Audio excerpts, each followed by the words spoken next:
you're going to start to be able to have a little bit of space between those triggers that cause the nervous giggle, the verbal tics, the gestures that we have, all these different red flags. You're going to start to become more aware of them.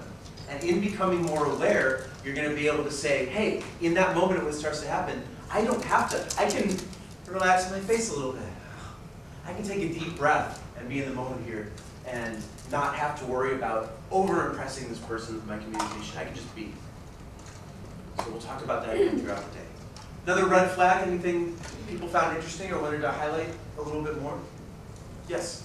We talked about apologizing and how you can balance it, because in some instances you do have to apologize for maybe past experiences, but not to overdo it, but apologize. And then you were saying that if you do apologize, make sure that you're offering a solution with that apology or some type of...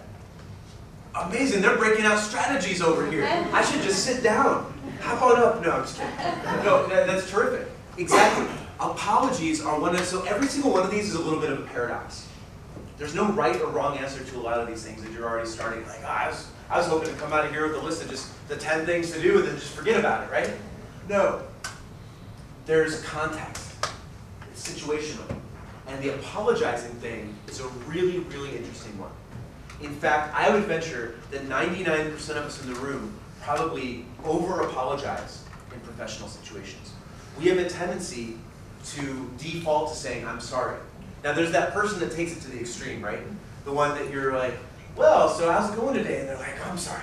I'm like, no, it's cool. There's nothing wrong. You don't have to apologize. I'm sorry for apologizing. Like, all right, well, just relax. You don't have to apologize for apologizing. I'm sorry. You're like, stop. It's all good. So that person, that's a nervousness thing. That's like the nervous tick of the smile. And that just comes from being better prepared, just from being calm. But all of us have a tendency to over-apologize. And it's really interesting because we can all apologize less. You really only need to apologize in a professional situation if you have actually harmed somebody else. And recourse needs to be taken to fix that. If you've literally done something that has caused, well, if it's physical harm, then that's going to HR and that's a different workshop. But if emotional harm, you've cost somebody a bonus, you've delayed their report, something has happened in time, money, or mission that has impacted somebody else's quality of life, that's a time for a direct, simple apology, and then, I love that you mentioned this as well, a solution.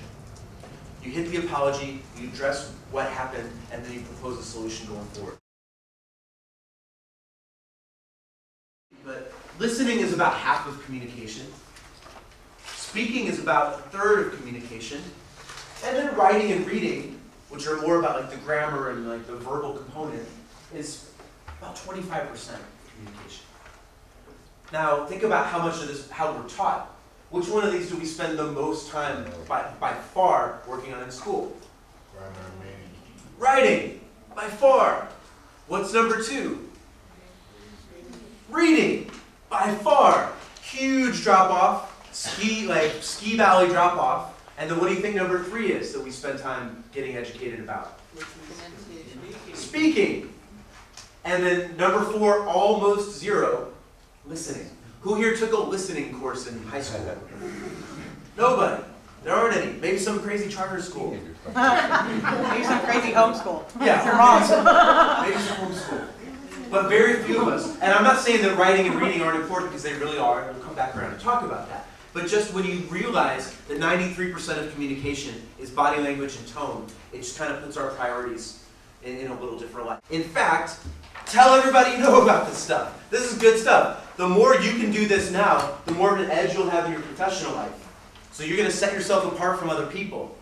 And then the more and more this gets out there in society, the better communicators we're going to be. We're going to change the world with this stuff. I know that sounds like kind of big things. But short term, you've got an edge. Long term, we're going to change the world by being better communicators. So they're not secrets. Actually, it's the opposite. Let's get these things out there. We're going to look at these secrets of effective communication. Now, secrets is kind of a funny word. I tend to think about secrets like the Raiders of the Lost Ark or something like that. I wouldn't necessarily call these secrets. In fact, tell everybody you know about this stuff. This is good stuff. The more you can do this now, the more of an edge you'll have in your professional life. So you're going to set yourself apart from other people. And then the more and more this gets out there in society, the better communicators we're going to be. We're going to change the world with this stuff. I know that sounds like kind of big things. But short term, you've got an edge. Long term, we're going to change the world by being better communicators.